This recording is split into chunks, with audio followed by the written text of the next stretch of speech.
Demons, and welcome to this quick video tutorial on Zetta 2.9. There's a separate video for a few of the different features in here, but I'm just going to give you a very quick overview. I'm in radio control. We've got playout coming next door from Radio 1, so I'm just going to show you some of the new features and things you can do with 2.9. We've gone from 2.7. Most of the features are just little refinements, but there are a few cool things. So first of all, just looking at the on-air module now, also known as the sequencer, you can see that we've got Play Hard by David Guetta going, and you notice these little yellow dash lines. So they're your talk starts that have always been there, but they're now indicated like that so you can see them. And this one, Stereo Hearts, has got 2. So it's a good visual indicator. Don't worry though, the bar still goes orange like it used to. It's just an extra indicator. What I'm going to do as well is just bring a link in so you can see, if I put that link in there, it's blue. That's actually not a change of 2.9, but it is something I've enabled now, so you can see links more easier. Unlike before, the ETMs at the top of the hours, the exact time markers, are red, so you can see them very easily within the log. So just having a look at the log itself, one of the new cool features is the way it displays what an ETM is actually going to do. For those of you who don't know, an ETM is something that's set in the log on an hourly basis in order to cause the clock to reset or do something else at the top of the hour.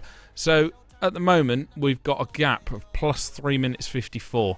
This means that by the time we get to this point here, this top of the hour marker, we're actually going to be late by 3 minutes because we've got too much content in this current hour.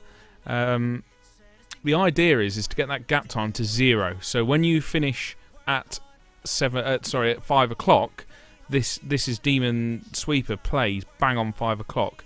Now I could do this by manually removing some songs, talking and getting it about right.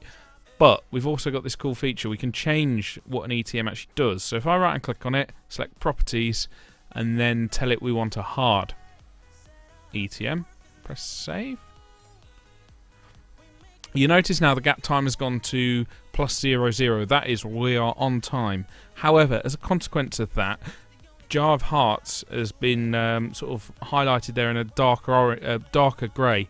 That's because it's not going to play. And also you notice this icon here has appeared next to Atlas by Coldplay.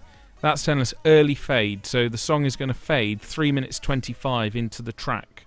Now given this song's 3 minutes 50, it's going to fade 25 seconds early. It will fade it and it will play that this is Demon, and it might sound okay, but 25 seconds is quite a long time just to lop off the end of the song. I mean, it might work if it's got a long faded output, but it might not be acceptable, and we might decide we can accept starting the next hour 25 seconds late. So to do that, we've got this option of a soft start. So if I now save that, you notice that this song's still greyed out, but the little icon's gone. That's because we're going to play Atlas all the way to the end, and we're going to, as a consequence, be 25 seconds over. So we could try and resolve that perhaps by swapping some songs around, perhaps finding one that's only 3 minutes 30 instead of 4 minutes 11 there. We could do that if we wanted to. But if you've got a pre-record starting at the top of the hour that's precisely 2 hours long, you're going to want to make sure it's on time. And that's how you do it. You set a ETM of a hard start. You should note that if there is an ETM of a hard start, it will start no matter what, and that includes if you are on live assist mode. It shouldn't start if it's on manual mode. But just to be aware, if you're on live assist and you come to the end of your show and there's a hard start set for the next show, it may well chop into whatever you're doing. So that's something to be aware of. So I'm going to close that now. So that's the changes there. There's also a small change in the stacks where you've now got a big play button that kind of works like the sequencer. So if you press play, it starts the first event, and then if I press it again, it messily fades into green onions there. So that's a useful little feature. And then if I press pause, it stops it, or play and stop, and it fades out there if you do stop. So that's a useful feature. So that concludes this video of some basic changes. There's a separate video for the Z player, which I'll encourage you all to watch.